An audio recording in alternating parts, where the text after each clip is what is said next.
Yo, back at it. Last time we went over the UCC, the Battle of Forms, when to use it, what a merchant is, and the 2102. And so we're gonna go through it. I'm gonna sprinkle in cases because I think they might be instructive for understanding certain sections. I'm just gonna go down the list. And so the next one that I have, and this isn't in the best order.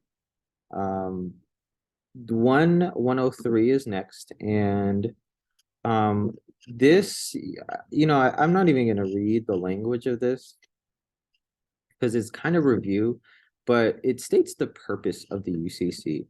And it's simplified, they are as such. One, the purpose of the UCC is to simplify law and transactions. And so when you go to one place or another in a different jurisdiction in the US or a far off jurisdiction, you can reasonably kind of expect the same general thing. Allow commercial expansion. And so with more predictability in commercial transactions becomes more confidence in actually conducting your business, right? If you were to kind of think of a business environment that was unpredictable depending on where you went, it'd be a little bit more hesitant to kind of expand, right? But UCC kind of allows for more predictability, and last is to make laws uniform, and it ties in to the previous two as well.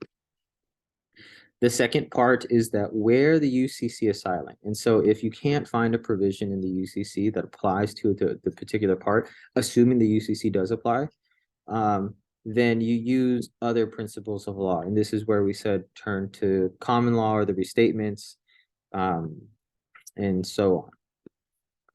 1302, because the language is pretty long, you can kind of read this yourself.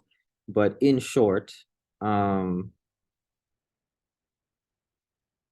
UCC applies variably. And so some parts of it will apply, some of it won't.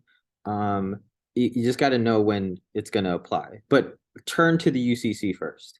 So see if it goes. If not, then move on. Okay.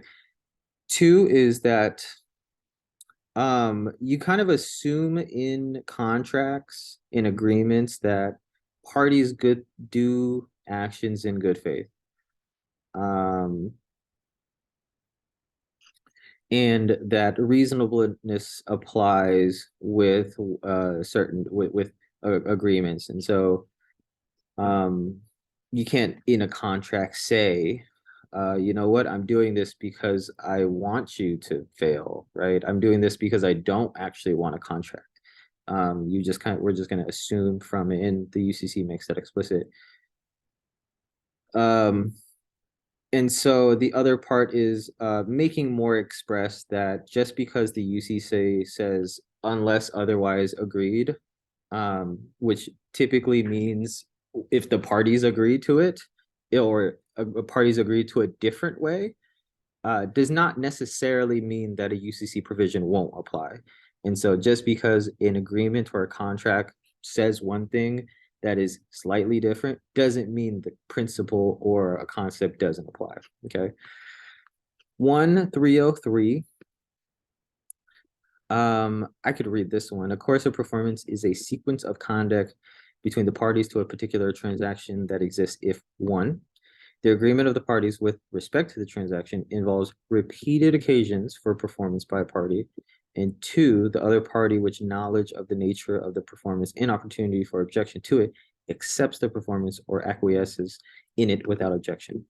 And so defining, right, a course of performance, when dealing with merchants, right, typically it's not going to be a very short, brief, a fleeting, simple exchange of like, hey, I'm going to sell you the car. Here's 20K. Let's move on with our life, and we don't need to see each other again.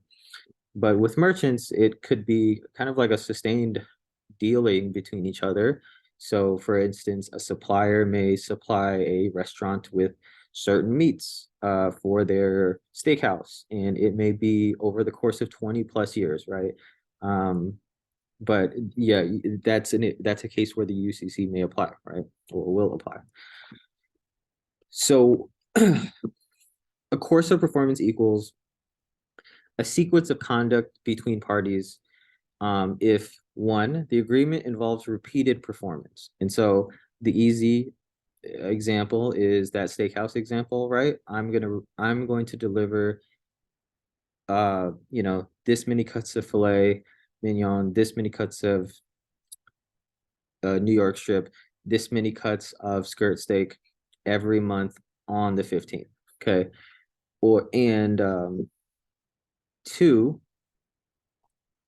the other party knows performance is happening and is able to reject it. And so at any point in time, somebody can go, you know what? We're going to move away from the skirt steak because it's not selling well. Just letting you know, if we can stop the shipment on that, okay, cool. And so, yeah, don't overthink this one. The next subsection of 1303 is two, a course of dealing is a sequence of conduct concerning various transactions between the parties to a particular transaction that is fairly to be regarded as establishing a common basis of understanding for interpreting their expressions in other conduct. And so just looking at past transactions, no need to belabor that point. Subsection 3, a usage of trade, in short, dealings and or trade that has happened often enough that expectation will happen again. And so this is that, using the same example, if you had done it, if you had made that, regular shipment of steaks and fillets and whatnot over like a course of 5 years, I mean, then you would then assume that silence on things is going to assume that you just keep going with the contract, right? And so, laying that out in subsection 3. Subsection 4, circumstances of performance can give meaning to the terms in the agreement. And so, let's say, for instance, the original contract of the steakhouse said that it is 5 pounds of filet, 5 pounds of New York strip, and then four,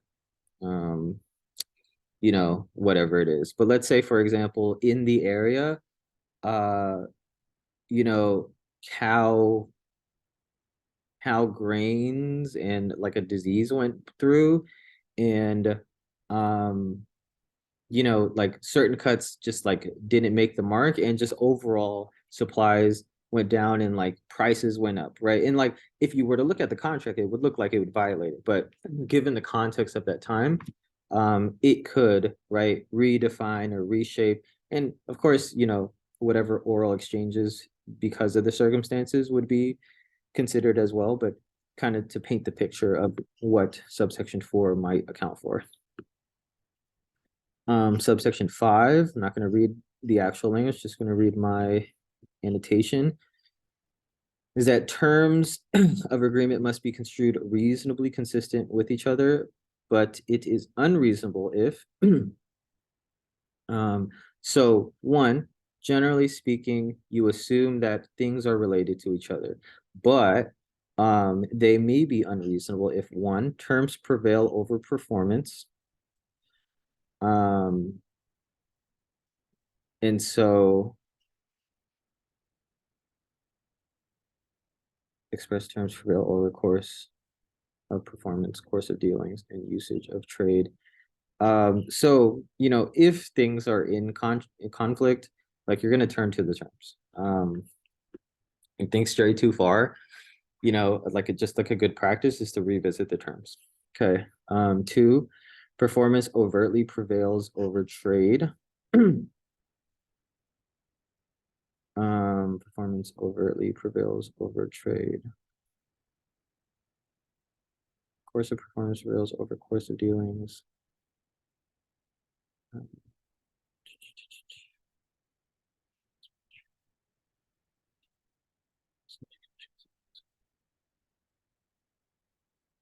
course of performance prevails over the course of dealings in trade. Um,